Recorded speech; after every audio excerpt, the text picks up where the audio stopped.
Seigneur, merci, parce que ta parole va produire de nous des fruits dignes de repentance dans le nom puissant du Jésus-Christ pour son prière. Père, nous voulons te dire merci.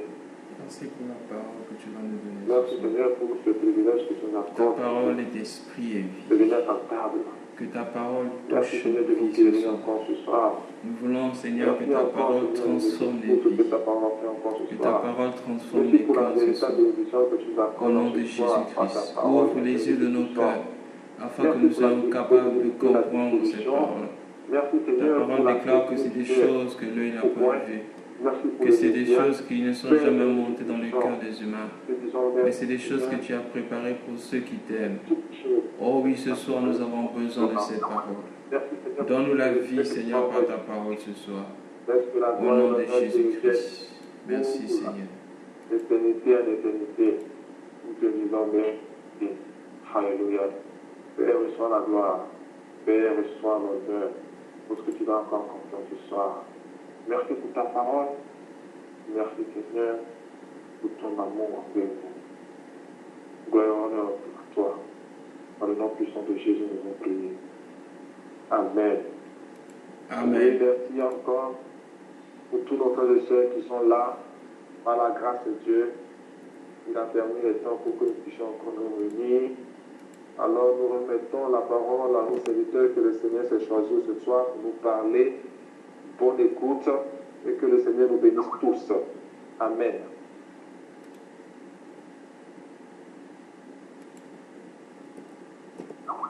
Amen. Shalom, bien-aimés. Que le Seigneur soit encore glorifié ce soir. Lui qui a permis que nous nous rencontrons.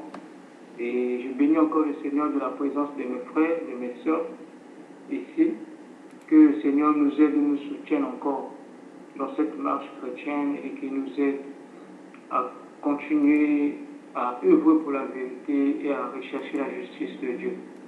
Bien-aimés, nous allons introduire un thème ce soir. Il s'agit du Saint-Esprit. Nous allons parler du Saint-Esprit, mais avant que nous rentrons vraiment dans le thème, nous allons juste rappeler certaines choses. La fois dernière, nous avons prêché concernant un thème sur la chair est faible, mais l'esprit est disposé. Et j'aimerais, toujours dans cette même attitude d'introduire le thème du Saint-Esprit. Je vais exposer une analyse de ce qui se passe actuellement dans le monde afin que nous comprenions l'importance du Saint-Esprit dans notre vie. Nous avions dit la fois dernière que Dieu est prêt pour nous soutenir, Dieu est prêt pour nous aider, Dieu est prêt pour faire des grandes choses dans notre vie, mais c'est la chair qui est faible. Lorsque nous parlons de la chair est faible, nous parlons de l'incrédulité, nous parlons des raisonnements, nous parlons des doutes. On nous a prêché dernièrement ici concernant nos cœurs. On nous a dit que lorsque nous sommes séduits, nos cœurs deviennent endurcis. Et lorsque nos cœurs deviennent endurcis, nous sommes durs de comprendre et d'accepter la vérité de Dieu. Il y a certains qui fuient la vérité, il y a d'autres qui rejettent cette vérité. Alors, tout ça pourquoi? Parce que nos cœurs deviennent durs. Et tout ça, ce sont les œuvres de la chair. Donc, c'est cette chair-là qui rend faible, que la parole de Dieu dit que la chair est faible. C'est cette chair-là, devenant comme telle que je viens de le dire,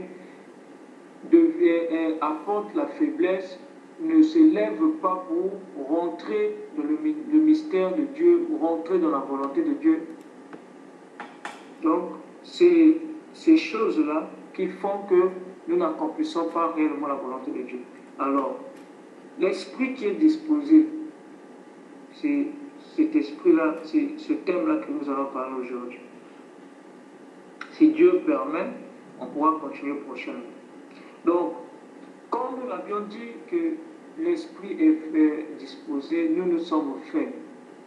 Alors, parlons de l'esprit. D'abord, avant que je rentre dans la définition ou bien dire qu'est-ce qu'est l'esprit, nous allons continuer d'abord dans la pensée que j'ai de peur que je puisse oublier ce que j'allais dire. L'analyse dont je voulais faire, c'est les choses de ce monde. Dans souvent la majorité des choses, la parole de Dieu nous rappelle de regarder tout autour de nous et de nous poser la question. La parole de Dieu nous demande, la nature elle-même ne nous incite-t-elle pas? Tout ce que nous voyons aujourd'hui, il y a des moments, bien aimé, tu peux trouver des moyens de glorifier, d'adorer ton Dieu lorsque tu vois l'immensité de son univers, de tout ce qu'il a fait. Il y a, le plus souvent, le Seigneur nous ramène sur les choses de la nature qui dépassent notre entendement pour prouver ou même pour démontrer sa gloire, sa puissance. Souvent, lorsqu'il parle, comment croyez-vous que l'enfant se forme dans le ventre d'une femme? Ce n'est pas là l'exemple de l'œuvre de Dieu. Donc le Seigneur ou bien la parole de Dieu nous ramène souvent à regarder tout autour de nous et à voir si à partir des événements, à partir des choses, nous ne pouvons pas détecter la puissance de Dieu. Alors, c'est de la même façon également, nous allons voir tout autour de nous, à examiner, analyser ce qui se passe tout autour de nous. Bien-aimés, nous voyons par-ci, par-là des guerres, la famine.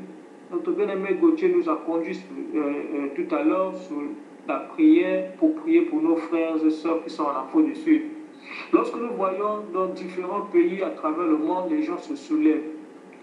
Il y a des problèmes de famine, des problèmes économiques, problèmes financiers, problèmes sanitaires. Nous avions dernièrement été victimes de cette maladie qu'on appelle Ebola, qui a presque touché les 4 coins du monde. Bien aimé, toutes ces images-là, toutes ces choses-là doivent attirer notre attention, doivent nous interpeller. Car le Seigneur nous conduit, nous rappelle, nous conduit toujours dans la vigilance. On nous a parlé de la vigilance, de faire attention, de regarder, de veiller. Alors, qu'est-ce qui se passe? Il y a des problèmes de famine, il y a des problèmes de guerre, il y a des problèmes de santé, les problèmes sociaux. Mais malgré ça, ces problèmes-là ne font que continuer avec nous. Toutes les décisions qui ont été prises n'ont pas pu éradiquer ce fléau. Tous les traités qui ont été signés n'ont pas pu éradiquer ce problème. Aujourd'hui, lorsque nous voyons des guerres par-ci par-là, malgré qu'on signe des traités de paix, bien aimé, ces guerres-là commencent. Ces guerres-là prennent toujours la source quelque part. C'est comme si l'homme devient incapable face à son semblable, face à la situation qui est tout autour de lui. Alors, pourquoi posons-nous cette question? Pourquoi jusqu'aujourd'hui, la paix ne règne pas dans ce monde? Malgré qu'on crée des traités de paix, malgré qu'on utilise des moyens, signer des accords ici et là, pourquoi jusqu'aujourd'hui ces choses-là ne finissent pas? Nous avons des gens qui vont dans les études de médecine. Pourquoi, malgré les nombreuses années de recherche, on ne trouve pas les solutions contre les fléaux, les maladies qui viennent nous attaquer, qui aujourd'hui font semblant de disparaître et qui rejaillissent encore quelques temps après? Quelle est la question qu'on peut se poser? L'homme devient-il incapable de pouvoir gérer son environnement? L'homme devient-il incapable de pouvoir gérer son semblable, de pouvoir faire comprendre quelque chose, de pouvoir aimer et apporter la paix? Voilà les questions que nous pouvons nous poser. Alors, pourquoi cet échec-là? Pourquoi aujourd'hui nos efforts ne nous conduisent à rien? Pourquoi aujourd'hui notre intelligence ne nous permet pas de trouver la solution contre telle ou telle maladie? Pourquoi notre paix? Pourquoi notre moyen de créer la paix, de signer la paix, d'apporter l'amour dans ce monde, d'aimer les autres ne change pas les cœurs des autres? Oui, bien aimé, là est la question en tant que chrétien, nous devons nous poser tous. Pourquoi lorsqu'on crée des moyens pour aimer l'ennemi, Mais malgré ça, le problème n'est pas résolu. Alors la question est que nous le faisons avec nos propres efforts. Nous le faisons avec notre propre intelligence. Nous le faisons avec notre propre expérience. Par rapport à ce qui a été fait, on récupère, on dit bon, il a été fait une chose dans le passé, essayons d'adopter la même nature ou bien la même procédure.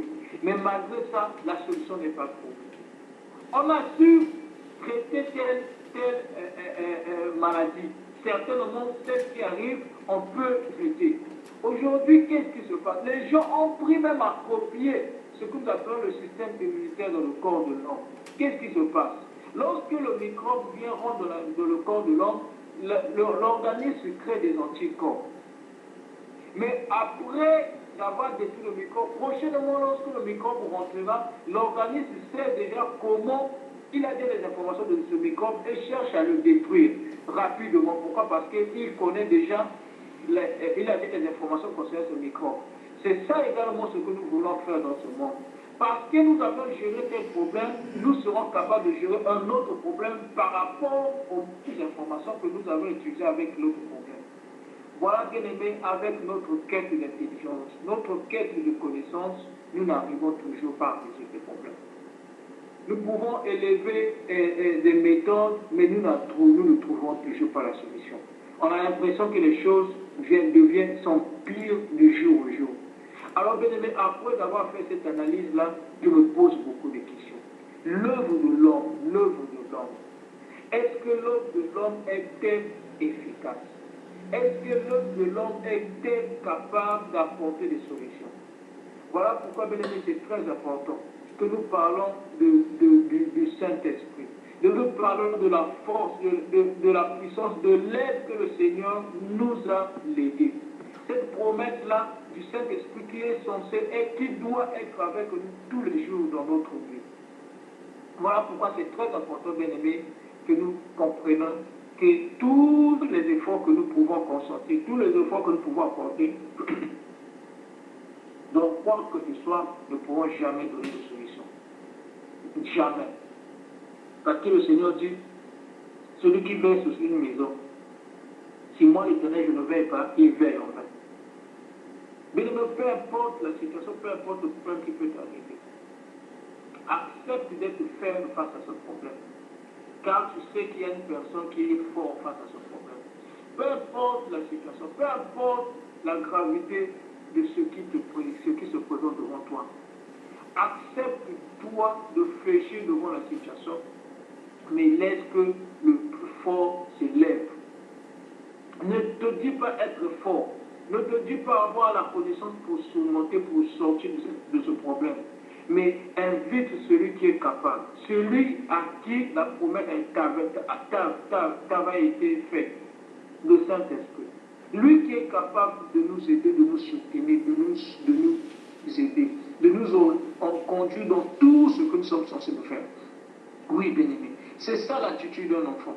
De toujours croire qu'il y a toujours un papa à côté de lui qui est prêt pour l'aider.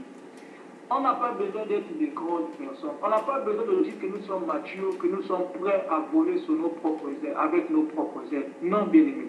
Le Seigneur nous dit de toujours nous considérer comme des petits enfants. Toujours croire que nous sommes incapables, qu'il y a toujours quelqu'un qui est capable pour nous. De toujours croire que nous ne pouvons pas, il y a toujours quelqu'un qui peut à notre place. Oui, bien-aimé, c'est ça ce que le Seigneur veut. Alors, le Seigneur veut que nous comprenions ces choses. Pourquoi? Parce que le Saint-Esprit est là pour nous enseigner, pour nous aider dans tout ce que nous devons faire. Alors, ne croyons pas toujours que nous avions la vérité. Ne croyons toujours pas que notre parole, c'est ça la dernière parole. Faut toujours, on nous a prêché ici sous la langue, faut toujours se taire et laisser le Saint-Esprit parler. Bien, mais même le silence, Dieu peut utiliser le silence pour parler. Donc ne crois pas seulement que lorsque la Bible dit qu'il utilise nos bouches pour agir, il ne peut que parler lorsque tu ouvres la bouche. Même lorsque tu es calme, Dieu peut ouvrir sa bouche pour parler. Même lorsque tu restes calme, tu ne bouges aucun membre de ton corps, Dieu peut agir. Donc Dieu n'agit pas seulement lorsque nous devons aller de l'avant. Pour dire que moi il faut que j'agisse, mais il faut que Dieu agisse. Même lorsque tu ne fais rien, Dieu agit. Voilà pourquoi le Seigneur nous enseigne souvent à s'humilier devant la situation. Ça ne veut pas dire que tu n'auras rien à faire, mais Dieu aura quelque chose à faire. Donc, bien aimé, c'est ça ce que le Seigneur veut. C'est ça ce que le Seigneur veut nous enseigner. Alors, nous allons parler aujourd'hui du Saint-Esprit. On va juste parler et continuer prochainement. Alors, premièrement, nous allons parler du Saint-Esprit. Nous allons lire la Bible dans le livre de Jean, chapitre 14, au verset 16. Jean, chapitre 14, verset 16.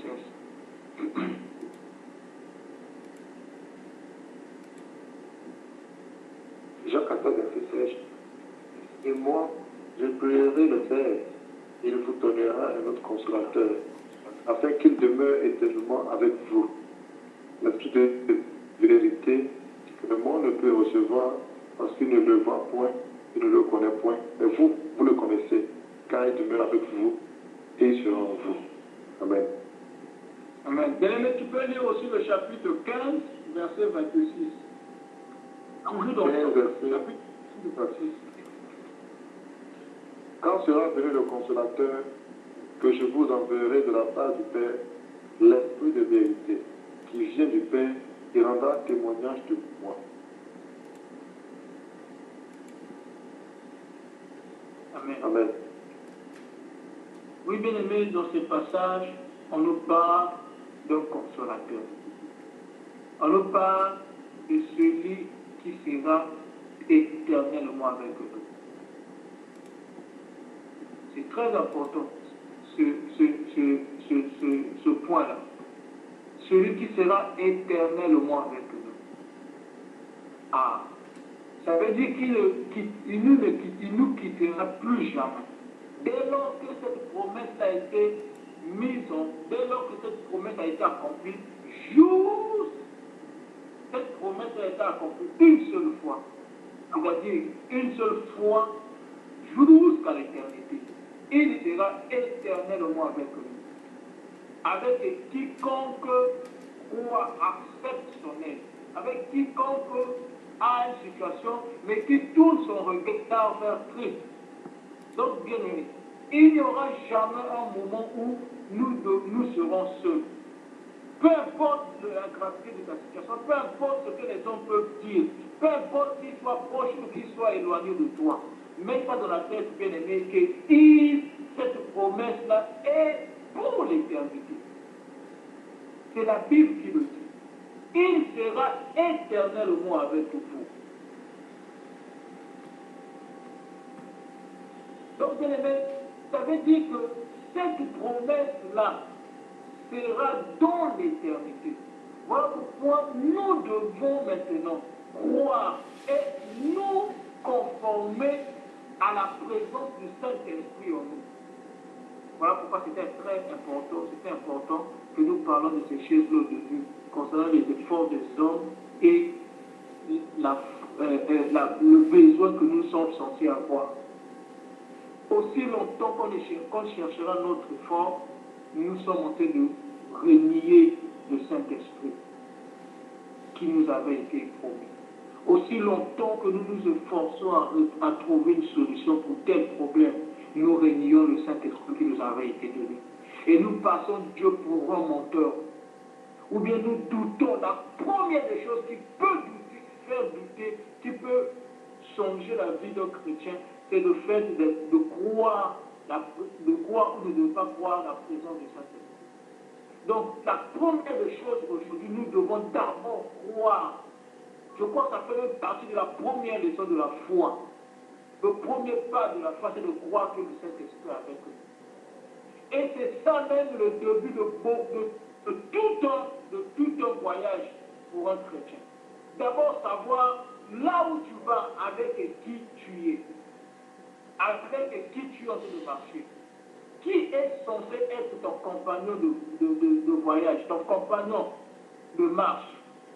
Ça, c'est ce que nous devons comprendre premièrement. La promesse nous a été faite que Dieu va nous envoyer le Saint-Esprit Premièrement, en tant qu'enfant de Dieu, nous devons d'abord croire dans tout ce que nous faisons, partout où nous irons. Là où nous sommes attendus, il y a le Saint-Esprit qui est notre guide et compagnon. Ça, c'est la première des choses d'abord, bien-aimés, que nous devons comprendre. Voilà pourquoi c'est très important, bien-aimés, de croire la présence de l'Esprit de Dieu à notre côté.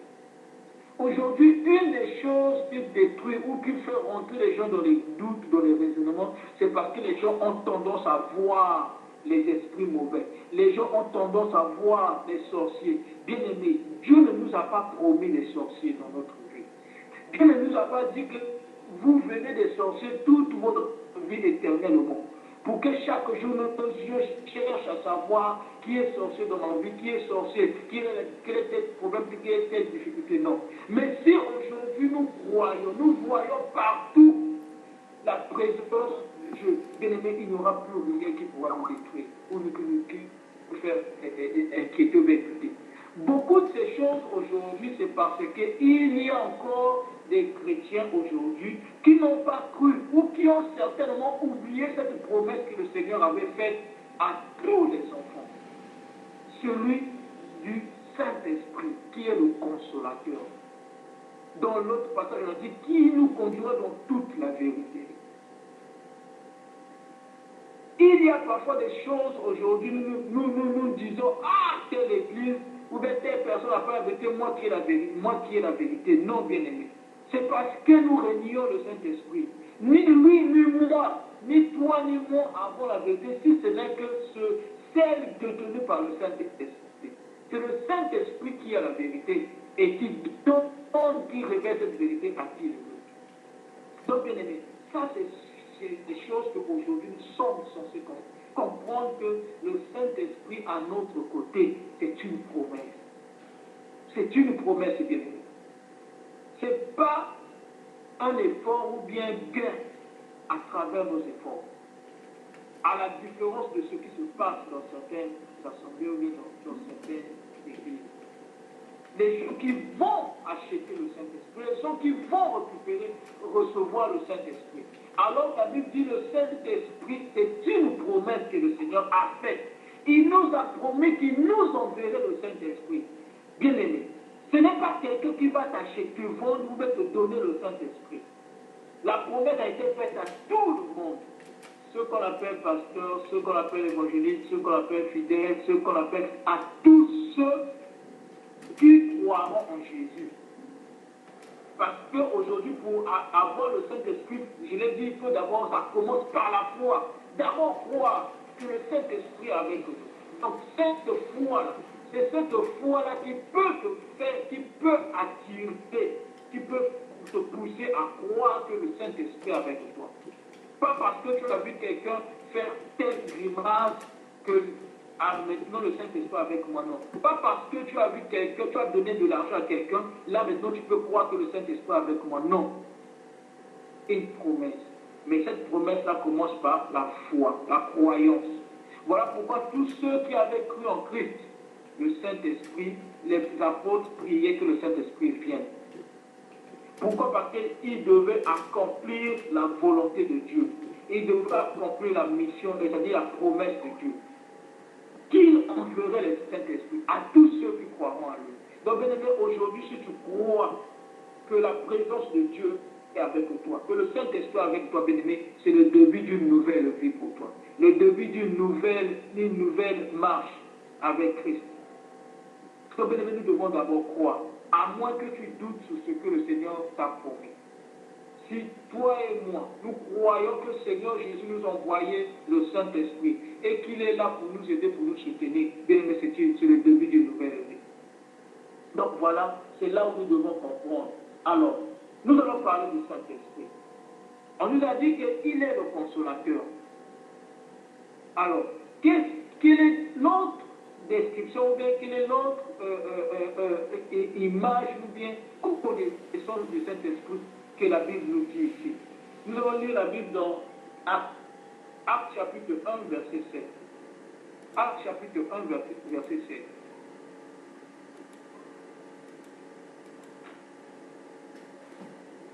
Lisons Actes chapitre 1, le verset 7. Il leur répondit, « Ce n'est pas à vous de connaître les temps ou les moments que le Père a fixés de sa propre autorité. » Verset 8. « Mais vous recevrez une puissance, le Saint-Esprit survenant sur vous, et vous serez mes témoins à Jérusalem, dans toute la Judée, dans la Samarie et jusqu'aux extrémités de la terre. Amen. » Amen. Alors, ici, on parle d'une certaine révélation du Saint-Esprit. On nous a parlé qu'il est le consolateur. Ici, on nous parle du Saint-Esprit comme étant une certaine puissance. Une puissance qui survient en nous. Une puissance qui vient s'ajouter en nous. Une puissance qui nous permet à effectuer ou à faire quoi que ce soit.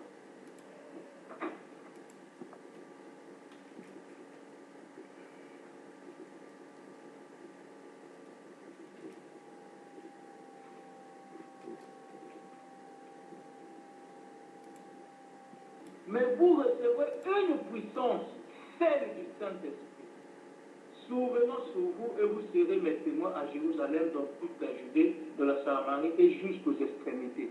Donc, il viendra nous donner une puissance. Nous avions parlé au début qu'il viendra nous donner quoi? Une consolation. Il viendra pour nous consoler. Oui, il y a des moments où, lorsqu'il y a quelque chose, il y a des moments où, lorsque nous avons des inquiétudes, lui vient. Lorsqu'il y a des moments où nous nous sentons rejetés, il y a des moments où nous nous sentons seuls, abandonnés, mais lui, il vient pour consoler. Bien aimé, il n'y a pas quelqu'un qui est capable, il n'y a pas personne sur terre qui est mieux placé pour nous consoler. Parce que les personnes qui nous consolent sans pour autant savoir l'origine du problème. C'est vrai que tu peux pleurer, c'est vrai que tu peux avoir peur, c'est vrai que tu peux t'inquiéter, c'est vrai que tu peux te plaindre, c'est vrai que tu sois triste. Mais bien aimé, l'origine de cette tristesse, la personne ne le voit pas. Les personnes ne connaissent pas l'origine de la tristesse. Bien qu'ils savent le problème qui a suscité cette tristesse, mais là où se trouve la tristesse, personne ne le sait. Mais seul le Saint-Esprit, il console mieux que les autres parce qu'il connaît là où se trouve la tristesse. Il rentre jusqu'au son, à l'origine de la chose et enlève la chose. Parfois, ce n'est pas ce que nous voyons tout autour de nous qui nous dit que c'est de là que vient mon problème. Nous croyons que le problème parfois vient des autres, mais en réalité, le problème se trouve parfois en nous-mêmes. Pourquoi nous sommes tristes? Pas parce qu'on nous a fait du mal, c'est parce que nous ne sommes peut-être pas prêts à supporter le mal qu'on nous fait.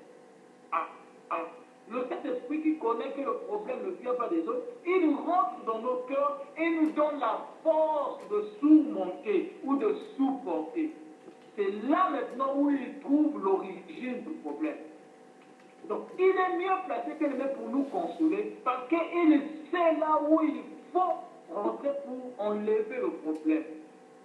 Alors, bien aimé, aujourd'hui, qu'est-ce qui se passe? Il y a des gens parfois qui sont combattus physiquement dans leur famille. Mais bien aimé, ces personnes-là sont devenues tristes, ces personnes sont devenues loin des autres. Disons que c'est à cause de à cause du mal qu'on leur fait souffrir. Mais regardez, qu'est-ce qui se passe? Lorsque le Seigneur envoie son esprit rentrer dans la vie de la personne, bien aimé, ses accusateurs, ses adversaires ne meurent pas, mais la personne-là trouve la joie et la paix. Et pourtant, ces personnes-là qui le combattent sont toujours là. C'est parce que le Seigneur connaît l'origine du problème. Il sait comment résoudre le problème sans pour autant passer par l'extérieur, sans pour autant changer le monde extérieur. Il rentre dans le cœur, il donne la force. Tu as des ennemis, il te donne la joie de supporter, il te donne la joie de les aimer. Et du coup, ton problème là finit. Alors, voilà pourquoi aujourd'hui il y a des problèmes, parce que nous croyons que ceux qui sont contre nous, ceux qui ont les origines de problèmes, viennent d'ailleurs, viennent de l'extérieur.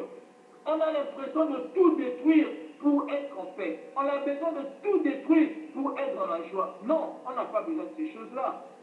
Voilà pourquoi, d'entrée, je l'ai dit, qu'aujourd'hui, les méthodes que nous, les hommes, sommes en train d'utiliser n'ont pas d'effet parce que nous ne comprenons pas l'origine du problème. Seul le Saint-Esprit qui connaît l'origine du problème, c'est là qu'il est prêt à résoudre le problème. Qu'est-ce qui se passe dans le monde? Qu'est-ce qui se passe dans nos villes, dans nos pays? Lorsqu'il y a des problèmes d'adversité, d'agressivité, d'agression, qu'est-ce que nous faisons? Nous cherchons à éradiquer l'agression physiquement. Nous essayons d'éradiquer le problème de l'adversité. Mais en réalité, lorsque nous éradiquons ici, il y a encore une poche qui s'élève quelque part. On parle du terrorisme, on cherche de détruire les acteurs du terrorisme. Mais qu'est-ce qui se passe? Il y a beaucoup de choses qui se lèvent. Parfois, ce n'est plus le terrorisme, parfois c'est le fanatisme. On ne comprend plus qu'est-ce qui se passe. Est-ce que réellement c'est le terrorisme ou bien c'est le fanatisme? C'est ça qui arrive, c'est parce que nous ne connaissons pas le vrai problème, l'origine du problème. Donc voilà pourquoi l'importance du Saint-Esprit, c'est de nous consoler et de rentrer depuis l'origine du problème, là où se trouve le problème, et donne la solution. Alors, lorsqu'on nous parle de la puissance, qu'est-ce qui se passe? Cette puissance-là qui donne la force aux gens d'aller prêcher ta parole. Oh, bien-aimé. Pendant que tu prêches, tu vois tout autour de toi les gens te détruire, te vouloir t'attaquer. Mais tu crois toujours à l'image de notre bien-aimé Cain. Il voyait toujours Jésus assis sur son trône.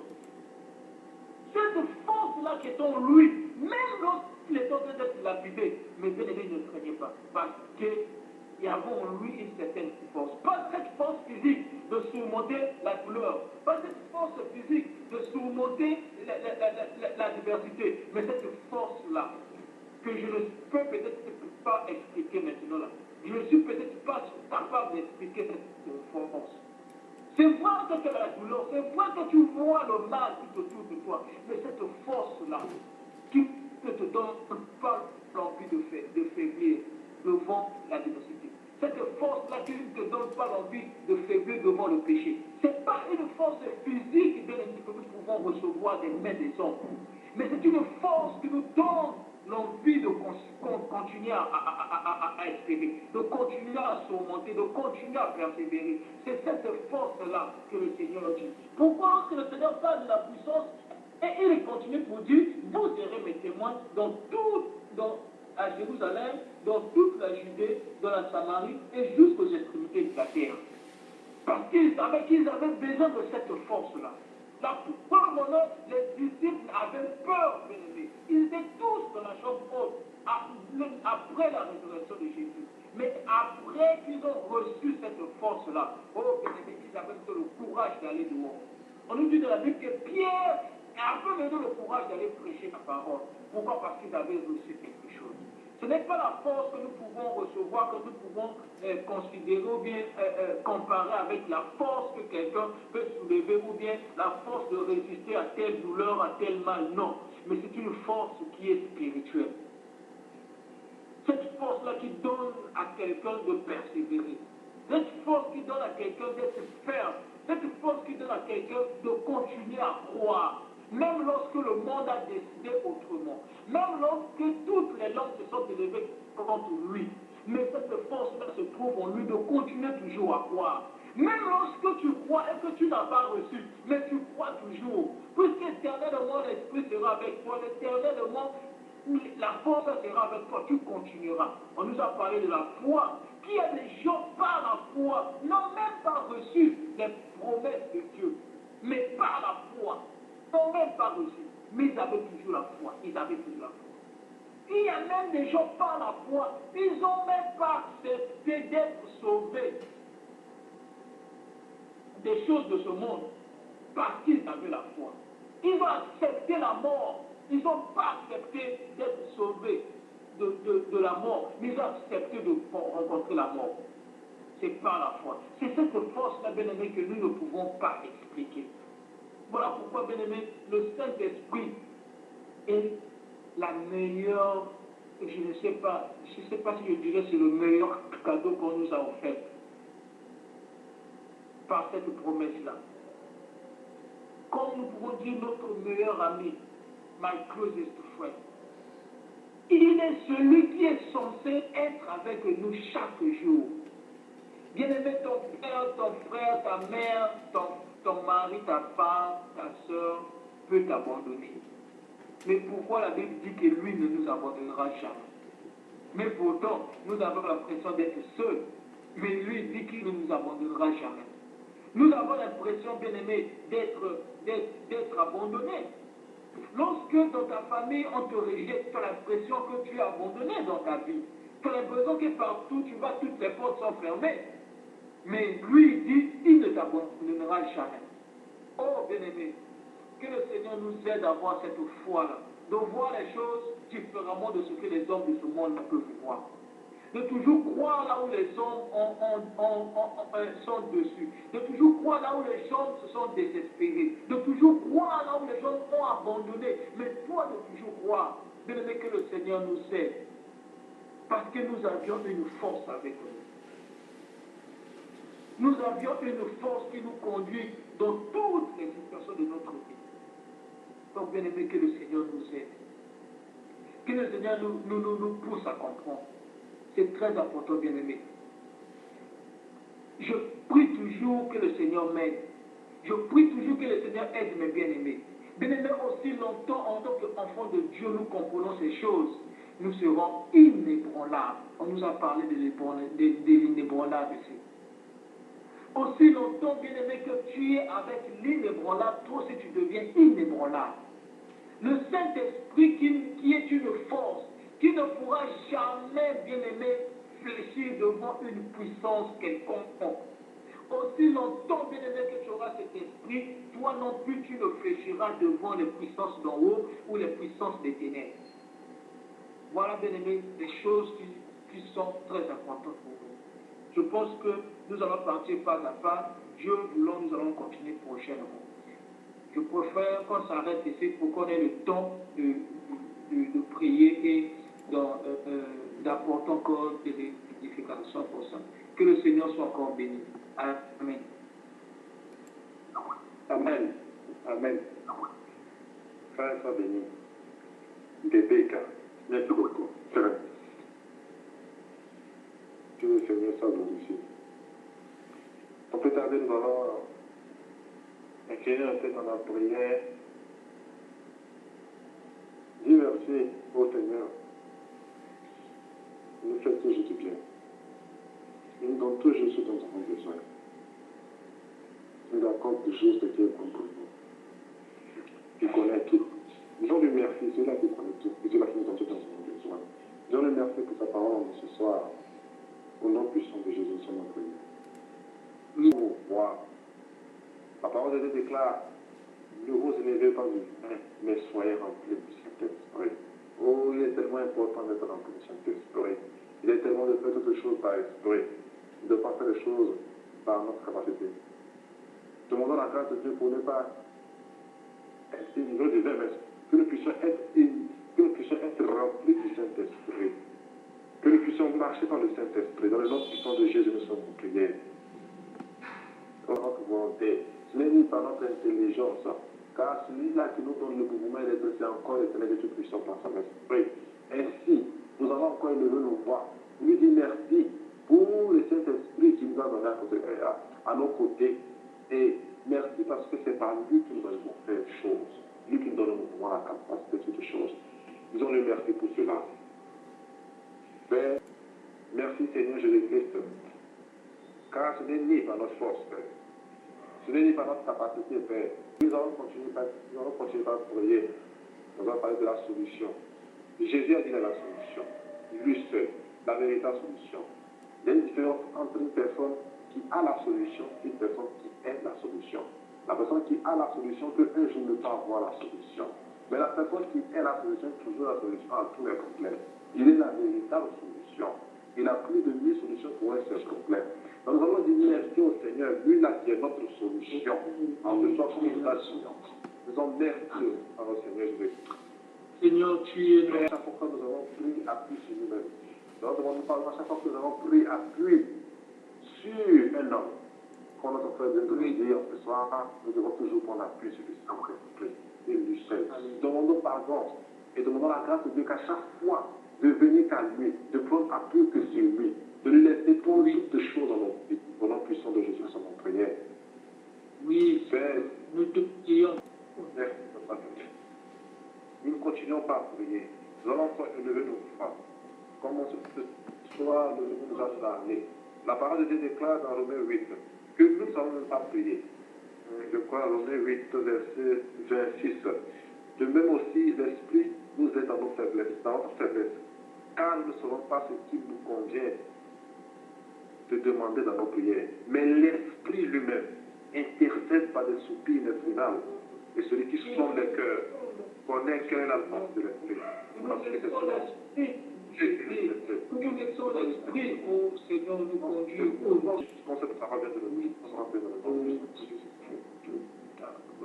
Pour Dieu l'éternel, pour dire merci au Seigneur pour la grâce qu'il nous accorde d'avoir la force. On nous accorde de la force de pouvoir surmonter. Cette force-là, ce n'est pas de faire le jogging, le gym pour être musclé, non.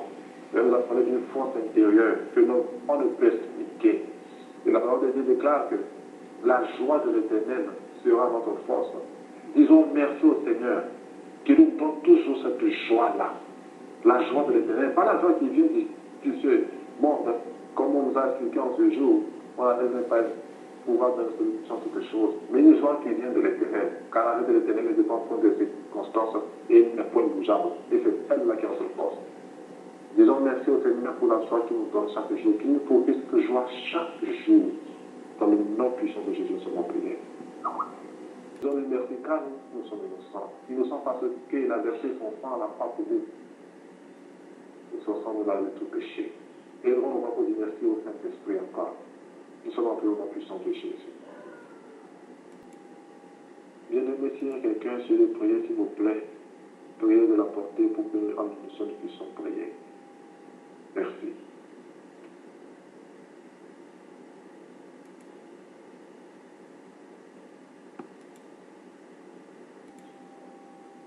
Nous allons prier, nous allons demander au Père que l'Esprit de Jésus-Christ nous fasse des témoins de Jésus, afin que, au travers de nos corps, au travers de nos vies, au travers de nos paroles, que Dieu puisse rendre un témoignage de Jésus-Christ. La Bible déclare que nous recevrons une puissance. Et par cette puissance-là, nous serons des témoins. Voilà pourquoi nous allons prier que Dieu accomplisse cette promesse, parce que ce qu'il a promis, il le fera certainement.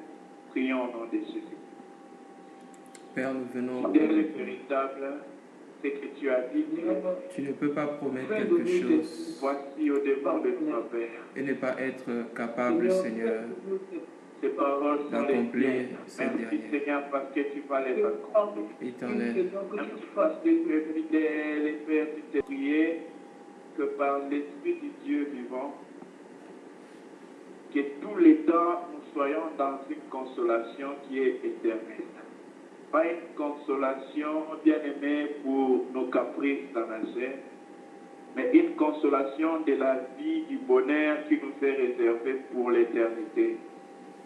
Voilà pourquoi nous allons prier maintenant qu'à cause de l'Esprit de Dieu, que la joie du salut, bien-aimé, la joie de l'assurance du salut, la joie du fait que nous sommes en Christ, la joie du fait qu'il y a plusieurs qui périssent et que Dieu nous a retirés de ceux qui périssent afin que nous puissions la partager. La joie d'être de Dieu, que cette consolation de cette joie-là demeure en nous. Et le Saint-Esprit manifeste cela continuellement. Prions au nom de Jésus. Oui, Seigneur, Seigneur, tu as Dès le véritable. ta joie, Seigneur. Que ça ne soit pas une joie qui dépend de la chair, mais une joie éternelle, Seigneur, qui descend de toi. Une joie éternelle qui est donnée par toi. Au nom de Jésus. Merci, Seigneur, pour demander à ce qu'il nous révèle tout le temps que c'est lui qui est l'ami le plus proche. Et c'est à lui que nous devons regarder tout le temps. Lui faire confiance dans la direction.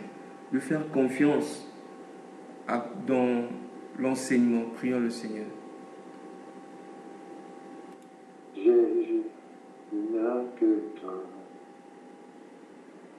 Il n'y a que toi. Jésus, il n'y a que toi. Il n'y a que toi.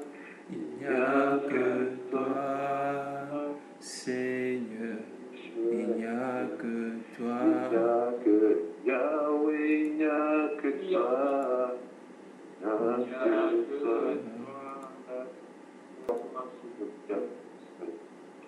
Nul n'est comparable à toi. Nous passons au volet des ajouts, des questions. Merci de nous édifier encore, merci de nous fortifier par vos ajouts. Changement.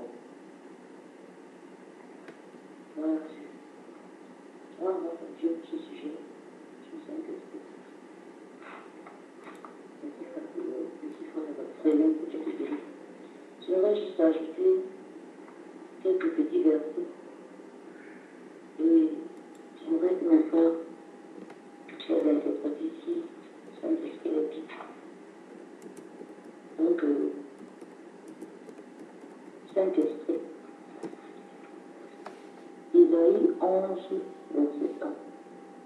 2. Puis un rameau sortira du tronc d'Isaïe, et un rejeton naîtra de ses racines.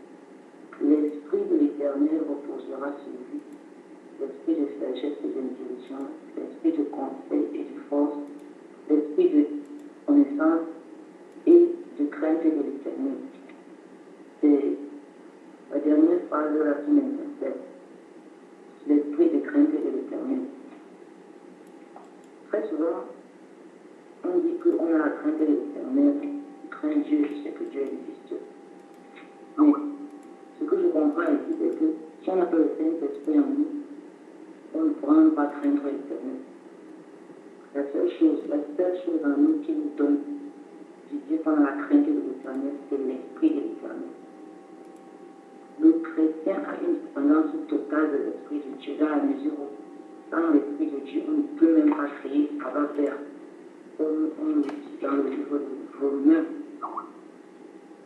Et vous n'avez point reçu un esprit de servitude pour être encore dans la servitude, mais vous avez reçu un esprit d'adoption par lequel nous crions à la terre.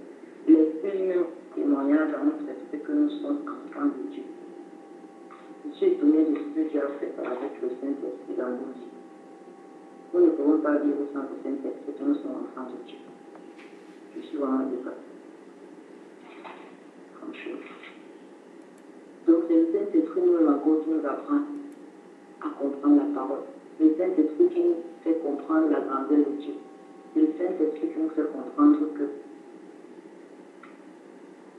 que Dieu est Dieu. Vraiment, j'aimerais que mes frères ajoutent des choses dessus. Après, j'aurais des petites questions à poser. Tout ce que je voulais ajouter, c'est de comprendre que le Saint-Esprit, on ne vient pas le Saint-Esprit en tant qu'enfant de Dieu. C'est tout. En attendant que les frères ajoutent, que je poserai quelques petites questions. Merci. Amen. Amen. Merci beaucoup, sœur Annette. C'est un plaisir encore de partager avec nous et une grande bénédiction pour ce que vous avez ajouté. Que Dieu vous bénisse encore, ma sœur. Merci de nous faire comprendre encore toutes ces choses.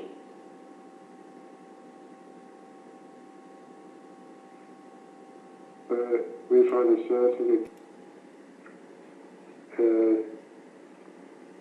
c'était pour ce que notre frère nous a dit, que bon nombre de personnes vont pour acheter l'esprit. En fait, je voulais partager sur Isaïe 55, le verset 1. On dit, vous tous qui avez soif, venez aux eaux. Même celui qui n'a pas d'argent, venez acheter et manger. Venez acheter du vin et du lait sans argent, sans rien payer. Amen. C'est tout ce que je veux ajouter.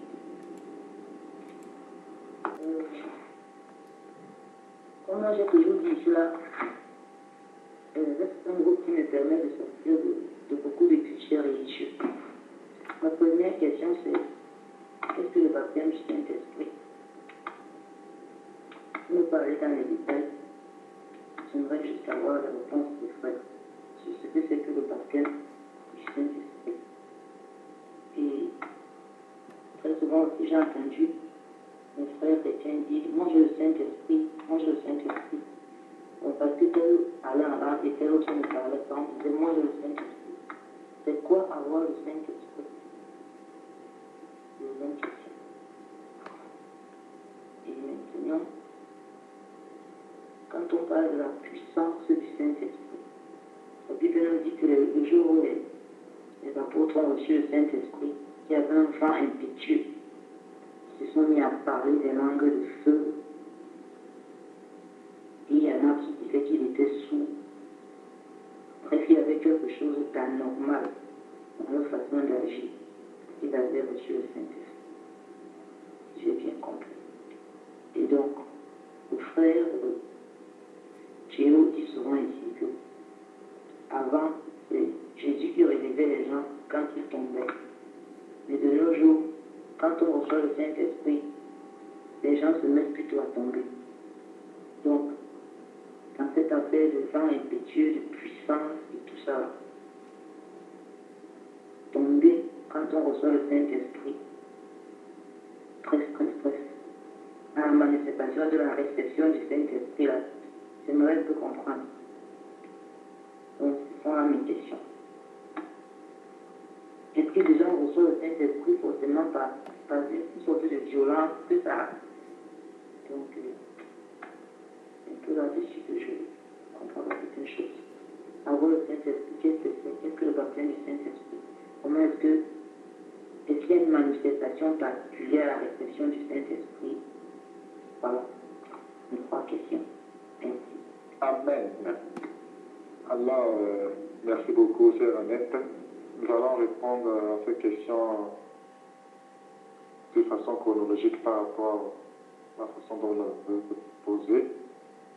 D'abord, nous allons répondre à la question à ce que c'est que le baptême du Saint-Esprit. Alors, à tous nos frères et sœurs qui avaient une réponse par rapport au baptême du Saint-Esprit, merci encore de répondre à cela. D'abord, qu'est-ce que le baptême du Saint-Esprit?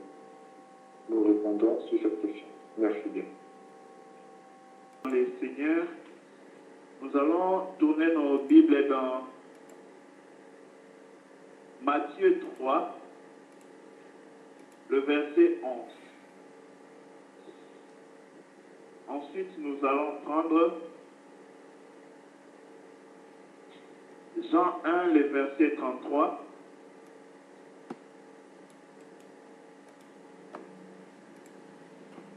Prenons les deux là pour commencer.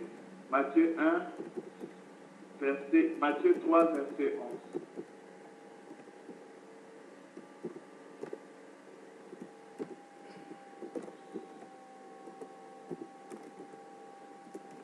Matthieu 3, verset 11. Moi, je vous baptise d'eau, vous amenez à la repentance. Mais celui qui vient après moi est plus puissant que moi, et je ne suis pas digne de porter ses souliers. Lui nous baptisera du Saint-Esprit et de feu. Amen. Amen. Jean 1, le verset 33. Jean 1, verset 33. Je ne le connaissais pas. Et celui qui m'a envoyé baptiser d'eau, je leur m'a dit, celui sur qui tu verras l'Esprit descendre et s'arrêter, c'est celui qui baptise du Saint-Esprit. Amen. Amen. Bien-aimés dans le Seigneur, les deux versets que nous venons de lire nous précisent c'est qui baptise du Saint-Esprit. C'est Jésus-Christ. Maintenant, c'est quoi le baptême du Saint-Esprit? Le mot baptême veut dire immerger. Immerger quelqu'un dans l'eau ou immerser dans l'eau. C'est ça le vrai terme du mot baptême. Donc quand on dit que quelqu'un est baptisé, ça veut en réalité dire qu'il est trempé dans quelque chose. Maintenant, lorsqu'on immerse quelqu'un dans l'eau, or le mot baptême en sorte veut dire immerser, mais le sens du baptême spirituellement ou dans la vie chrétienne, ça parle de l'immersion. On trempe et puis on ressort. Quand on trempe tout l'homme, totalement tout son corps, et on ressort tout son corps. C'est ça le mot baptême. Alors, nous comprenons bien déjà le baptême de l'eau. Parce que nous savons ce que c'est. On trempe un homme dans l'eau et puis on le ressort. Ça, le geste du baptême. Mais quand on parle du baptême du Saint-Esprit, il ne faut pas oublier que le mot baptême veut dire tremper et puis ressortir. Mais pourquoi Dieu parle-t-il du baptême, ensuite du Saint-Esprit? C'est pour nous expliquer que le baptême du Saint-Esprit est aussi une immersion. Mais on est immersé où? Dans l'esprit. Et quand on ressort bien aimé, on ressort plein de l'esprit. Alors, j'aimerais être très précis là-dessus. Supportez-moi, j'ai beaucoup de détails à apporter. Je pourrais prendre 4 à 5 minutes peut-être. Que Dieu m'aide à le faire comme lui veut. 1 Corinthiens 12, le verset 13.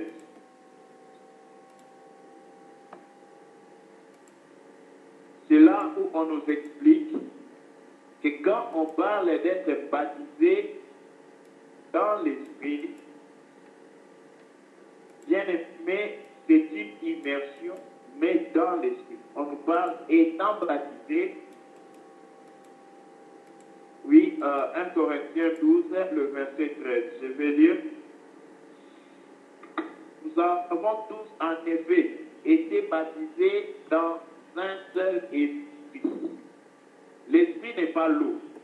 Mais ici, on explique les baptêmes comme si l'homme était immersé dans une autre forme d'eau. Cette forme d'eau-là, c'est l'esprit. Il dit tous étant baptisés pas par un même esprit, pas sur un même esprit, mais dans, bien aimé, quand on dit baptisé dans l'eau, on a trempé dans l'eau, on a immersé et on a ressorti. Quand on dit baptisé dans l'esprit, c'est qu'on prend l'homme, il entre, tout lui devient pleinement esprit. Quand on trempe quelqu'un dans l'eau, l'homme ne sort plus tel qu'il est. Il sort rempli de l'eau. Quand on trempe aussi dans l'esprit, l'homme sort rempli de l'esprit. C'est-à-dire, il est tout mouillé de l'esprit. Il est tout comblé de l'esprit. C'est ça le baptême du Saint-Esprit. Maintenant, pourquoi Dieu baptise du Saint-Esprit? J'aimerais toucher ça avant de donner la parole à nos autres frères pour ne pas y revenir ou pour ne pas oublier ça par mégarde. J'aimerais que nous soyons sans ignorer d'une chose, mes frères. Le baptême du Saint-Esprit, ce n'est pas pour que l'homme commence à craindre Dieu. Le baptême du Saint-Esprit, ce n'est pas le don du Saint-Esprit.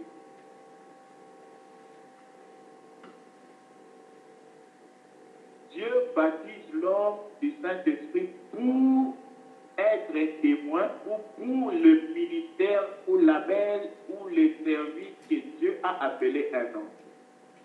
Je vais m'expliquer. Bien-aimés dans le Seigneur, lorsque nous ne comprenons pas un verset, nous devons rentrer dans la vie de Jésus pour comprendre la pensée de Dieu dans ce verset. Parce qu'il y a une parole qui a été écrite et il y a une autre parole qui est vivante, c'est Jésus-Christ. C'est dans sa vie que nous comprenons le motif des choses que Dieu fait. Or, nous savons bien aimés que Jésus-Christ, il n'avait pas plu à Dieu après avoir été baptisé seulement. Mais c'est avant d'être baptisé, bien aimé, qu'il n'avait plus à Dieu. Mais pourquoi il a été baptisé? Aussitôt après son baptême, Jésus est directement parti pour commencer son ministère. Il a passé après son baptême 40 ans de jeûne et prière et puis il a commencé son ministère. Il a vécu 30 ans et pendant tous ces 30 ans-là, il était le fils en qui Dieu a trouvé tout son plaisir. C'est-à-dire sa vie était agréable à Dieu. Mais c'est lorsqu'il va recevoir le baptême du Saint-Esprit qu'il va maintenant commencer, bien aimé, les ministères, l'œuvre pour lesquelles le Père l'avait envoyé. Pour être plus précis, je ne dis pas que les 30 ans, Jésus n'a pas fait ce que le Père lui a envoyé. Le Père lui a envoyé pour obéir ses parents pendant qu'il était dans la maison de ses parents et il a obéi ses parents. Mais le Père l'a aussi envoyé pour venir proclamer une année de grâce. Il ne pouvait pas le faire seulement dans la maison de ses parents, il devait aller commencer l'œuvre que le Père lui a envoyée parmi les hommes, parmi les peuples. Et avant de faire ça, bien aimé, lui qui était né de l'Esprit, je précise bien, né de l'Esprit, pas le jour où il a reçu le baptême du Saint-Esprit, mais depuis sa naissance, la différence entre lui et tous les autres, depuis sa naissance, Jésus-Christ était né de l'Esprit. Parce qu'il est fils de Dieu en même temps qu'il est homme. Mais lui qui était né de l'Esprit, il lui fallait quand même d'être baptisé du Saint-Esprit. Et nous voyons que cela intervient avant son ministère. C'est parce qu'il devait être revêtu de la puissance de Dieu pour faire le ministère. Pas parce qu'il n'avait pas la puissance de Dieu, mais parce qu'en tant qu'homme, Jésus devait servir de modèle à tous les hommes, afin que les hommes sachent le motif pour lequel Dieu fait les choses. En bref, je vais m'arrêter là pour remettre la parole. Je m'excuse pour avoir été long. Et Dieu bénisse. Merci. Merci, Ahmed. Oui, nous continuons toujours sur cette même question. Qu'est-ce que le baptême du Saint-Esprit? Si un frère, une sœur a une réponse là par rapport sur la verset de la portée, avant que nous puissions passer aux autres questions. Qu'est-ce que le baptême du Saint-Esprit?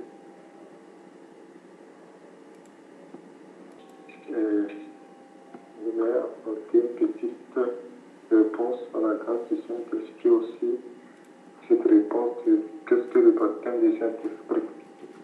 Je remercie Dieu pour la réponse simple. Avant de... Ok, d'accord, je m'excuse, une grande réponse. Merci bien. Avant de commencer, le frère a bien expliqué ce que c'est que le baptême. Le baptême d'abord, c'est quoi le baptême? Mais je voudrais dire que dans la Bible, si je ne me trompe pas, il y a 3 personnes, 3 ou 4 personnes qui étaient déjà remplies du Saint-Esprit avant de sortir, avant de naître. Il y a Jésus lui-même, il y a Jean-Baptiste, il y a Samuel, et puis il y a Samson. Si je ne me trompe pas, Samson. Donc, ces personnes étaient déjà remplies du Saint-Esprit dès le sein de leur maman avant même de sortir. Maintenant,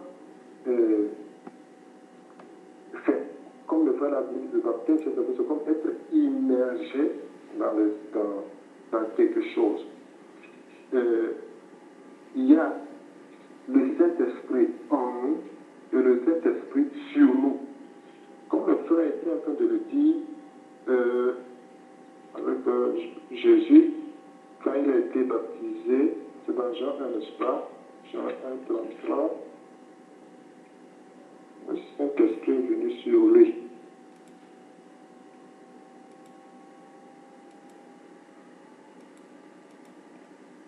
Voilà. Celui sur qui tu verras l'Esprit descendre et s'arrêter. Donc, ce qui veut dire que comme... comment expliquer cela? Vraiment, je ne sais pas comment expliquer. Vous m'excusez. Ça descend. Je ne sais pas comment je vais expliquer cela. C'est comme si le Saint-Esprit descendant sur nous donne une autre manifestation. C'est ça qui est le baptême du Saint-Esprit. Je ne sais pas comment expliquer ça. Ça retombe quelque chose, ça dit ça te fait sortir de quelque chose. C'est comme si ça te fait briser d'une coquille que tu aimes maintenant, que tu puisses aller faire quelque chose, pour que tu puisses faire un travail spécifique ou bien une chose spécifique. Quelque chose comme ça, si je peux dire. Le baptême du Saint-Esprit,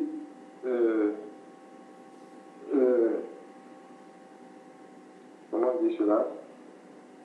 C'est, au fait, l'œuf, quand on bouillit l'œuf, quand l'œuf est prêt, on casse la coquille pour que l'œuf puisse sortir. Ou bien lorsque le poussin est prêt à sortir, il casse la coquille de l'intérieur, puis il sort maintenant pour faire quelque chose. Vous savez, le baptême du Saint-Esprit vient, c'est comme pour nous, vient sur nous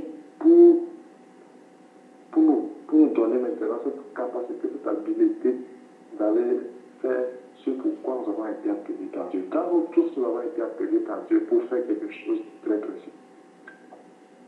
Merci bien.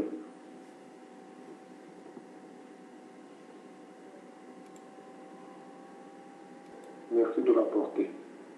C'est quoi avoir le Saint-Esprit?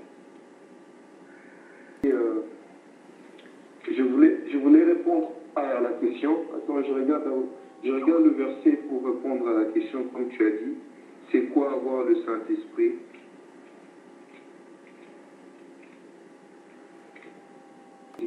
C'est dans les actes des apôtres. Allô? Amen, amen. Oui, nous écoutons. Amen. Oui, nous écoutons, frère. Oui.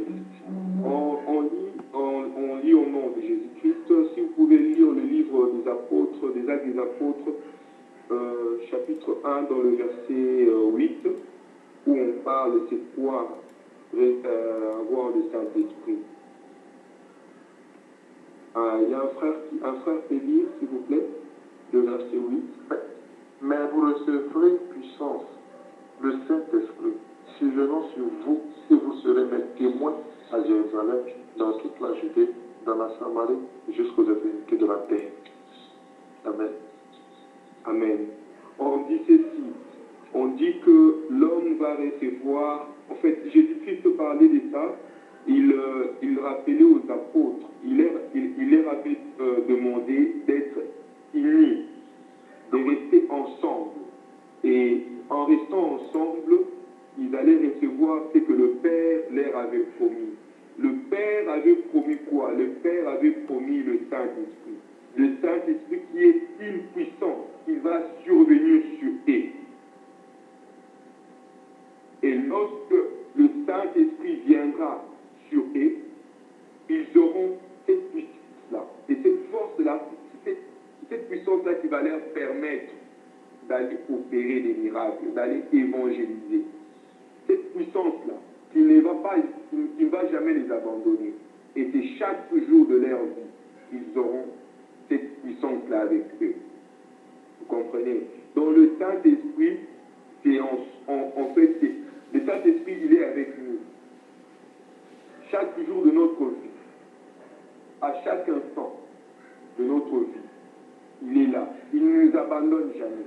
Même dans des moments de difficulté, dans des moments où nous nous sentons faibles, où nous n'avons plus de la force, nous avons le Saint-Esprit avec nous. Nous avons Dieu avec nous. Comprenez? C'est une puissance qui va survenir sur nous. Et il suffit que l'homme en soi comprenne qui il est.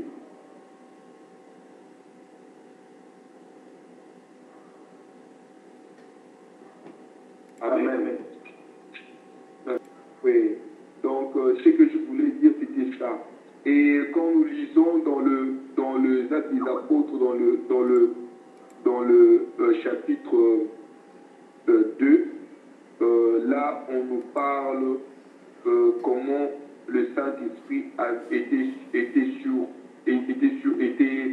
venu se manifester le jour de la Pentecôte, quand les apôtres étaient ensemble. Je peux lire au nom de Jésus-Christ, je lis, le jour de la Pentecôte, ils étaient tous ensemble dans le même lieu.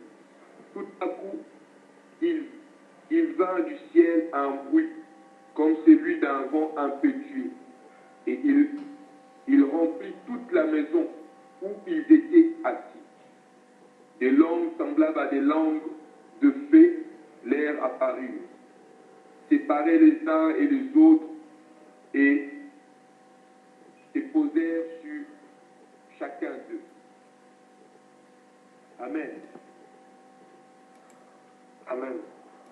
Que Dieu a réservé pour nous, c'est-à-dire prêt à accomplir la volonté.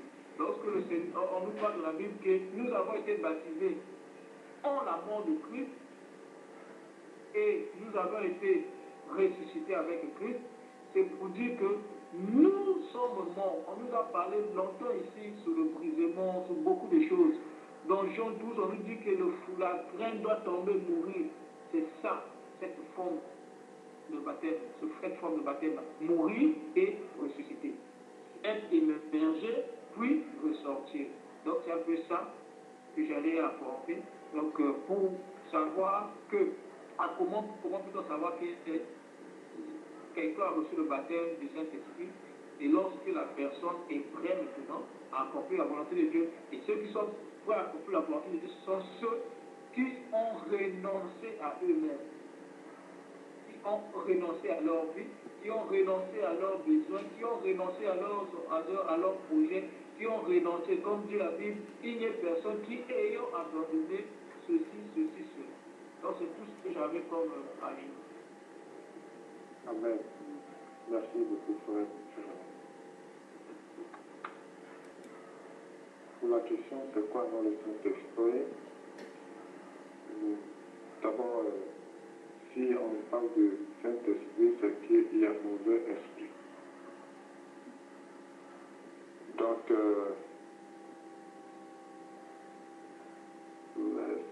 le Saint-Esprit, ça nous donne déjà deux adjectifs qualificatifs. Une chose qui est sainte et c'est un esprit. En dehors de Dieu dit que Dieu est esprit. Et Jésus est en train de dire à la femme samaritaine qu'il faut que ceux qui l'adorent en esprit et en vérité. Et la parole de Dieu dit que Dieu est saint. Soyez saints parce que je suis saint. Donc, le Saint-Esprit. Dieu est saint et il est esprit. Donc, nous sommes co-héritiers avec Dieu. Nous sommes les enfants de Dieu. Et notre Père est esprit. Donc, pour reconnaître que nous sommes du Père, pour savoir que nous venons de ce Père, c'est qu'on doit avoir des caractéristiques en nous qui montrent que nous venons de ce Père. La plupart du temps, si c'est ce Père, lorsqu'on voit une personne, on voit des gens dire, ah, tu ressembles à ton père, tu ressembles à ta mère. Donc, c'est que tu es le papa, tu es le fils de ce gars.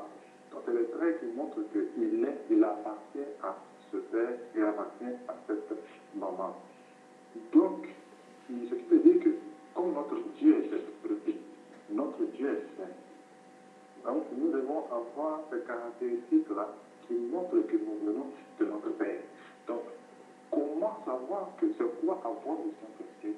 Avoir le Saint-Esprit, c'est juste montrer les caractéristiques, montrer par notre comportement, par notre façon de faire, ça montre les caractéristiques de celui dont nous venons.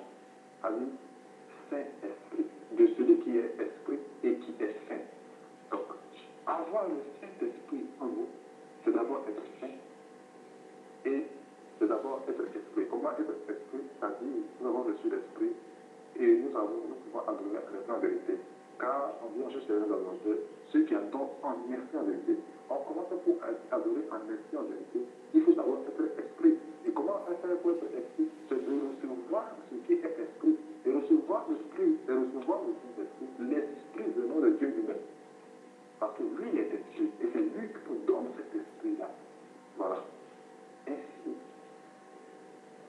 pouvons maintenant montrer les caractéristiques. Et les caractéristiques vont découler de soi-même. Sois pas ce procès. Parce que tu es de la maison, tu marches par rapport au caractère de la maison. Lorsque tu sors, c'est pas ça, tu es juste de cette maison. Voilà. Parce que tu es de ce pays. Actuellement, nous pouvons même reconnaître cette personne par le langage de la personne. Parce que cette personne parle de dit, ah, lui vient du Cameroun, ah, lui vient du Congo, ah, lui vient d'ici, tu vois rien. Par le langage seulement, on sait que tu viens de ce pays-là. Donc, par notre comportement aussi, on va savoir que nous avons le Saint-Esprit. Pas c'est pas le temps de parler en langue, mais on dit le fruit de l'Esprit, c'est l'amour, la joie, la paix. Ces caractéristiques-là montrent que nous avons l'amour. Pas parler en langue, pas la révélation. Parce que notre frère Paul a dit dans la Bible, je peux parler toutes les langues des anges. Si je n'ai pas l'amour, je reste des mots. Ah, je peux faire ceci, cela, moi je le crois. Servir ainsi, aller guérir les malades, aller faire ceci. Si je n'ai pas l'amour, je ne sais rien. Donc le caractère du Saint-Esprit, c'est l'amour. Le caractère de l'Esprit, non seulement la sainteté, mais l'amour est véritablement l'amour. Car Christ a dit, vous ne les reconnaîtrez pas les fruits. Un figuier ne peut pas donner comme le fruit du citron. Non. Ni un manguier ne peut pas donner comme le fruit de l'ananas. Non, ce n'est pas possible. Donc, c'est quoi avoir le Saint-Esprit? Avoir le Saint-Esprit, c'est manifester, c'est-à-dire que tu respires. Comment dire ça, quoi? Tu respires le Saint-Esprit. C'est-à-dire, quand tu parles, les gens disent non, le gars là, il en a qu'un de lunettes. Tu ne dis rien de. Tu parles normalement, mais les gens disent non, le gars là, on sent que tu as la crainte. Vous voyez les sorciers, excusez-moi de dire ça, il y a des sorciers, non, tu passes, non. Eux-mêmes te disent que non, le gars là, il est très dangereux. Alors que tu n'as rien fait. Tu n'as rien fait du tout. Mais ils ont peur de toi. Parce qu'ils savent que tu es. Voilà pourquoi les démons, quand ils voient Jésus, ils tremblent. Par rapport au fils de Chéra, et ils disent, nous avons chassé les démons au nom de Jésus que Pierre prêche là-bas. Les démons, c'est quoi? Nous connaissons Pierre, nous connaissons Paul, nous savons qui est Jésus. Mais vous, qu'êtes-vous? Ils n'avaient pas le Saint-Esprit, ils n'avaient pas l'Esprit en eux. Et que les démons là qui agissaient en ce temps-là, ils ont frappé. Donc, le mauvais esprit montre ce qui est mauvais, fait ce qui est mauvais. Les caractéristiques, on va le voir dans la façon dont la personne se conduit, dans la façon dont la personne parle. Et le Saint-Esprit aussi, on va savoir aussi par nos caractéristiques, par notre façon de parler. Jésus-Christ était rempli du Saint-Esprit, quoi, en sagesse. Celui qui est rempli en sagesse, en intelligence, en humilité. Donc je pense que pourquoi avoir le Saint-Esprit, c'est pas seulement la parole, c'est pas seulement la manifestation par les miracles, non. Mais d'abord et d'abord, les caractéristiques, les fruits du Saint-Esprit, c'est très important. C'est par ça qu'on va reconnaître que nous avons le Saint-Esprit, car beaucoup peuvent venir. Ils vont faire les miracles jusqu'à ce que même si même les édicts ne pouvaient être celui sur celui, mais on va les reconnaître par le fruit. Et par cela, on va croire que eux là, ils ont véritablement le Saint-Esprit. Merci de votre patience. Si quelqu'un aussi a une réponse par rapport à c'est quoi le Saint-Esprit, merci de l'apporter. Amen. Ce n'est pas une réponse en tant que telle. Je voulais dire de ce que le frère Gauthier vient de dire. Je voulais tout simplement m'aller sur ces quelques versets de Romains 8. Et on dit, Romains 8, verset 6, 14, verset 9. Que l'affection de la chair, c'est la mort, tandis que l'affection de l'esprit, c'est la vie et la paix. Et vous ne vivez pas selon la chair, mais selon l'esprit. Si du moins l'esprit de Dieu habite en vous. Si quelqu'un n'a pas l'esprit de Christ, il ne lui appartient pas. Amen. Donc, je crois qu'avoir l'esprit de Dieu, c'est avoir la capacité de vivre selon l'esprit, qui fait mourir les œuvres de la chair en nous. Vivre selon l'esprit, c'est comme le frère Gauthier a dit, c'est se nourrir des fruits de l'esprit, entre autres l'amour. Merci, amen. Amen.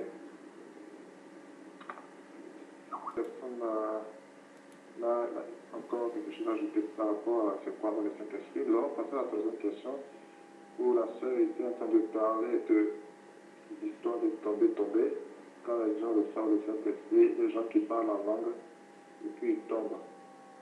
Donc, elle faisait allusion à Jésus. Donc, par rapport au frère Thio, tout ce qu'il avait dit. Alors, poser la question à savoir, je ne sais plus encore, en tout cas, ça concerne l'histoire de tomber, de la manifestation du Saint-Esprit. Oui, comment reconnaître? Voilà. Je dois savoir s'il y a une manifestation particulière lors de, entre guillemets, la réception du Saint-Esprit. Voilà, parce que, comme le frère Théo de l'Encore le disait, dans les églises, quand on dit l'Esprit est descendu, il y a tout le monde qui tombe, etc., etc. Et je connais un peu en comparaison à ce qui a écrit dans le livre des Actes, quand les apôtres ont reçu le Saint-Esprit, du fait qu'il y a eu un vent impétueux, il y a les langues, etc.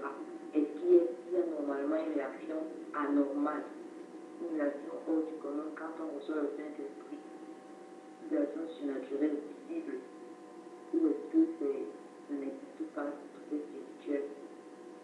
C'est un peu ça. Merci beaucoup. Alors la question est posée. Merci d'apporter vos réponses. Shalom. Pardonnez-moi de répondre à ceci un peu plus tard. Je vais ajouter quelque chose à ce que le frère Gauthier a dit un peu plus tôt et la sœur Annette. La question pour savoir si quelqu'un a le Saint-Esprit, bien aimé, c'est la réponse serait des enseignements de plusieurs thèmes. Voilà pourquoi je pense qu'on s'est réservé de dire quelque chose parce qu'on ne saurait pas tout dire. Donc la réponse à cela viendra avec tous les enseignements que Dieu va nous enseigner au travers de tout un chacun de nous ici présents. Concernant la question par rapport aux gens qui tombent, les gens qui ont reçu en premier le Saint-Esprit sont mentionnés dans le livre des Actes. Ces gens-là ne sont pas tombés. Donc, quand on prend encore la vie de Jésus-Christ, Jésus, quand il a reçu le Saint-Esprit, il n'était pas tombé. Quand on va dans la Bible, on voit les gens qui sont tombés parce que Jésus a prié pour eux. C'est parce qu'ils étaient possédés par des démons. Quand les démons les quittaient, c'est les démons qui les faisaient tomber. Donc les démons quittaient en secouant leur corps au point que leur corps tombait. Ce n'est pas parce qu'ils recevaient le Saint-Esprit, c'est parce qu'un démon les renversait par terre. Donc, si quelqu'un dit que quand on reçoit le Saint-Esprit, on doit tomber, il reçoit, ensuite la personne tombe. Ce qu'il reçoit là, ce n'est pas le Saint-Esprit. Parce que dans la Bible, ce que la Bible nous instruit, c'est que quand quelqu'un reçoit le Saint-Esprit, ce que cela produit, ce n'est pas les tomber, mais c'est la transformation d'une vie.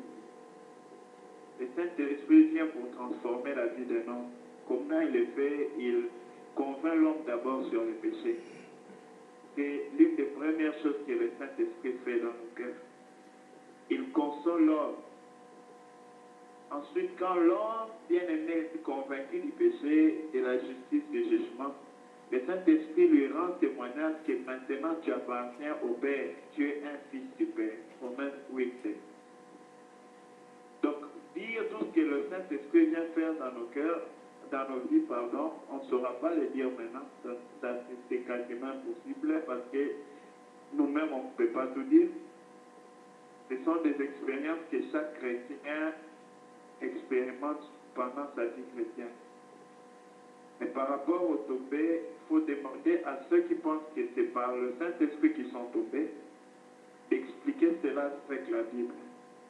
S'ils apportent des versets par lesquels quelqu'un va tomber parce qu'il a reçu le Saint-Esprit dans la Nouvelle Alliance, qui nous explique cela et qui nous explique aussi pourquoi Jésus n'est pas tombé, pourquoi dans la Bible on n'a pas mentionné que les apôtres étaient tombés. Si c'était important ou si ça signifiait tomber à cause de notre édification, Dieu n'allait jamais oublier de mentionner cela dans la Bible. Mais comme toute écriture est inspirée de Dieu et que Dieu n'a pas inspiré cela, c'est sans crainte, avec certitude, qu'on peut le dire au nom de Jésus, que le Saint-Esprit ne vient pas pour faire tomber les gens. Que Dieu nous bénisse.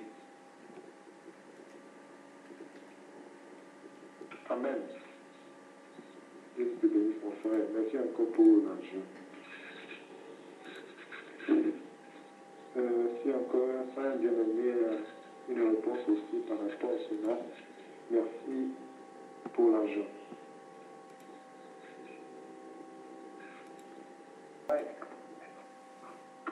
J'aimerais qu'on lise Jean chapitre 3. Jean chapitre 3, à partir du verset 7 à 8. Jean chapitre 3, verset 7 à 8. Comme élément de réponse.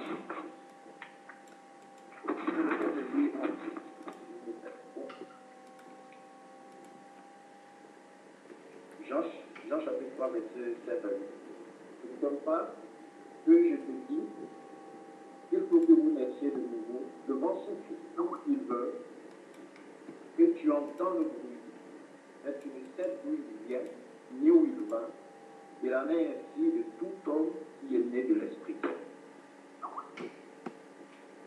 Moi, par ce passage, j'aurais aussi renchéri ce que le frère Paul disait. Parce qu'on ne peut pas, depuis le moment des années, par l'expérience qu'on a eue dans certaines assemblées, c'est quand le Saint-Esprit survient sur des gens, les gens entendent ce que les gens disent.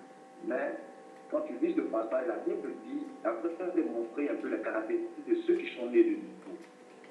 On ne veut pas mettre dans un cliché pour dire, bon, dès que toi tu reçois le Saint-Esprit, tu tombes. Ou bien dès que l'Esprit de Dieu survient dans ta vie, voici, non. Ici, le passage, le verset doit nous montrer un peu qu'on ne peut même pas cerner la manifestation, c'est-à-dire la manière que Dieu agit dans ma vie, l'Esprit de Dieu agit dans ma vie. Ça veut dire que c'est différent certainement, tel que l'Esprit de Dieu agit dans la vie de frère Paul, tel que l'Esprit de Dieu agit dans la vie de frère Théo. Donc, c'est pour dire que mettre le Saint-Esprit dans un cliché, dans une manifestation, c'est vraiment restreindre l'Esprit de Dieu, c'est vraiment limiter l'action de Dieu dans la vie de son peuple. Donc, je veux vous dire que le Saint-Esprit se manifeste d'une manière, d'une autre dans la vie du peuple, dans la vie de l'enfant de Dieu. Et il ne faut pas, depuis des années aujourd'hui, même aujourd'hui, nous avons ça dans l'église, quand les gens disent recevoir, c'est qu'on vient dans notre tête, c'est que la personne va tomber. Donc en fait, c'est pour ajouter un élément de réponse par rapport à ça.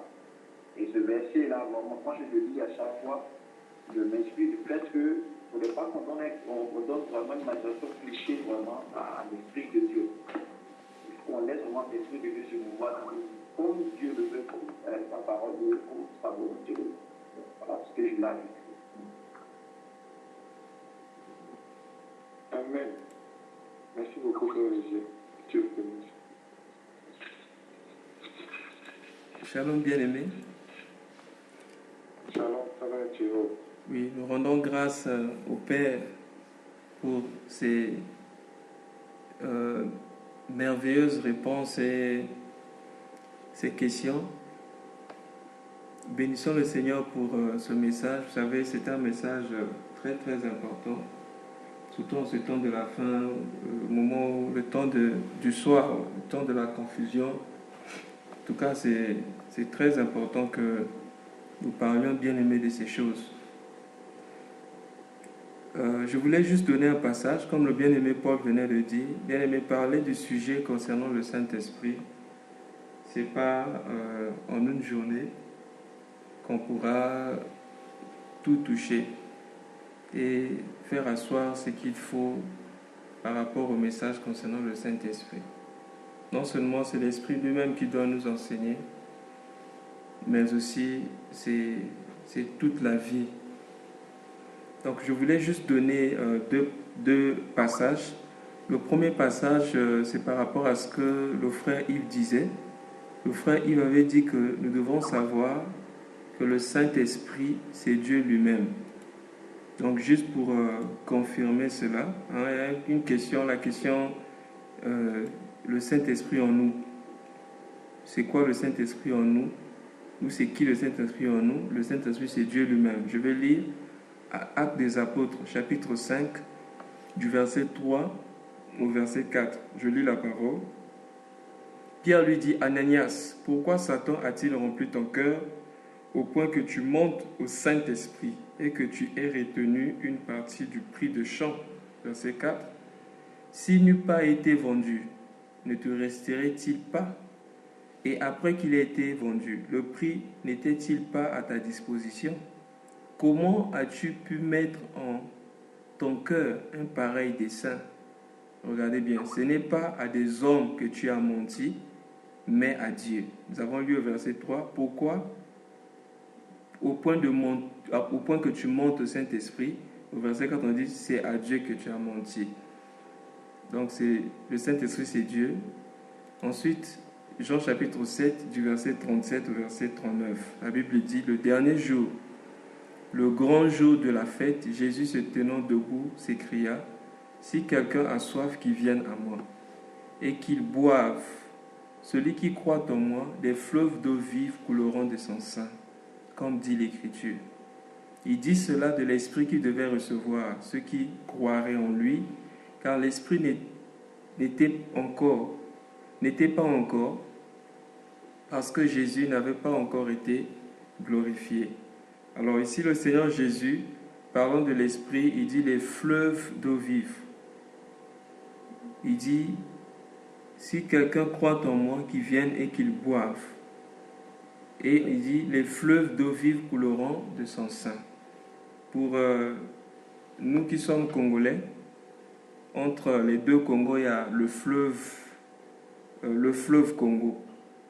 Et ce fleuve-là, à certains endroits, là où c'est resserré, ça passe tellement vite et on entend du bruit. Mais à certains endroits, bien aimés, là où c'est vaste, et spécialement entre les deux rives, entre les deux capitales, Brazzaville et Kinshasa, c'est très calme, on ne peut pas entendre du bruit parce que c'est vaste. Là où c'est resserré, ça fait beaucoup de bruit parce que ça passe vite. Là où c'est vaste, ça ne fait pas beaucoup de bruit. Donc, tout simplement pour dire que, bien aimé, on ne peut pas limiter l'action de l'esprit par rapport au calme ou au bruit. Donc, on ne peut pas dire que si on reçoit des sensations sur le corps où les gens crient forcément, que l'esprit doit venir comme ça. Donc, à certaines personnes, l'esprit peut se manifester dans le calme. À certaines personnes, l'esprit peut se manifester, par exemple, en parlant en langue ou encore en se manifestant par la prophétie. On ne peut pas limiter, bien aimé, Dieu dans un carré donné. Non, Dieu n'est pas... On ne peut pas limiter Dieu dans une façon de faire. Non, Dieu agit toujours comme ça. Mais tout en faisant toutefois attention, comme le bien-aimé Paul venait de dire, qu'on doit toujours voir toutes ces manifestations-là en voyant aussi par rapport à la Bible, c'est-à-dire à la vie de Jésus-Christ et ainsi, bien-aimé, à la vie des apôtres. Si nous voyons quelque chose, bien-aimé, de contraire, alors il est question de repartir vers le Père pour demander vraiment est-ce que cela vient de lui. Et si nous avons le Saint-Esprit, il va nous convaincre, il nous dira que ce que nous voyons là, ce soit du Père ou ce n'est pas du Père. Donc, merci beaucoup, bien-aimé. Merci beaucoup, frère Félin, pour ce beau message. Et nous croyons que si le Seigneur fait grâce, on va continuer toujours dans cette même perspective parce que c'est un sujet très important qui va vraiment nous aider parce qu'aujourd'hui, il y a beaucoup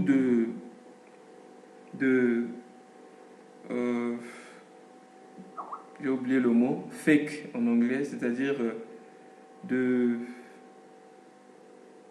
Ok, excusez-moi.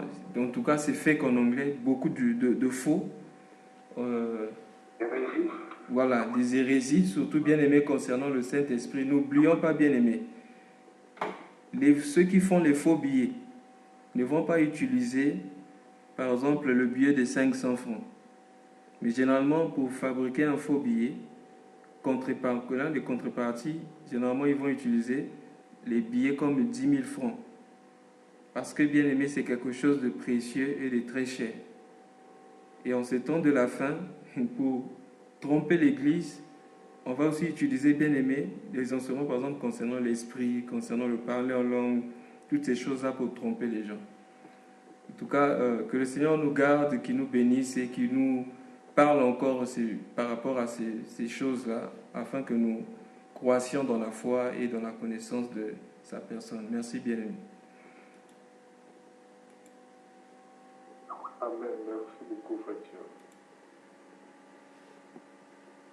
Je voulais seulement, comme je disais, passer, c'est par rapport à Élie, où il était dans la caverne, et Dieu devait lui parler. Élie 19, verset 9. Ok, l'Éternel dit, sort, et tiens-toi dans la montagne devant l'Éternel, et voici l'Éternel passa. Devant l'Éternel, il y a un vent fort et violent qui déchirait les montagnes, qui brisait les rochers.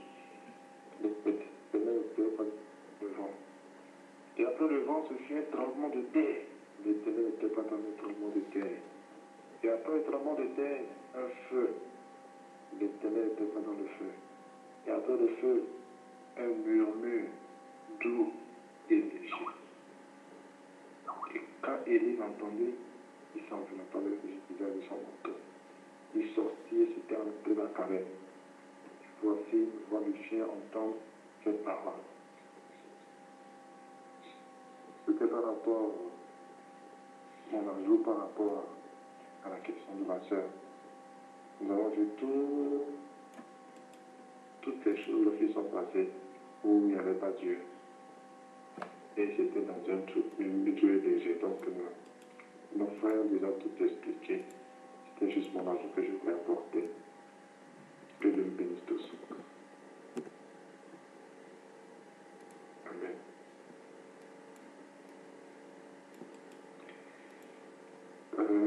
S'il n'y a plus d'autres questions,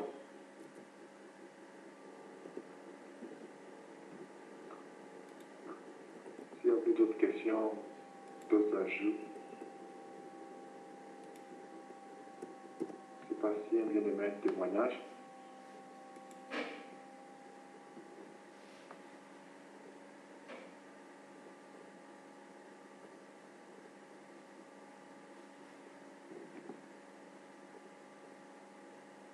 Ok, que Dieu soit glorifié. Nous allons remettre la parole à notre frère pour qu'il nous fasse la prière de clôture. Merci.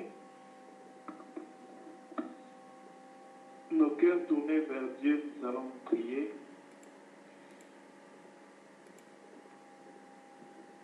Père fidèle et véritable, tu fais toutes choses bonnes en son temps.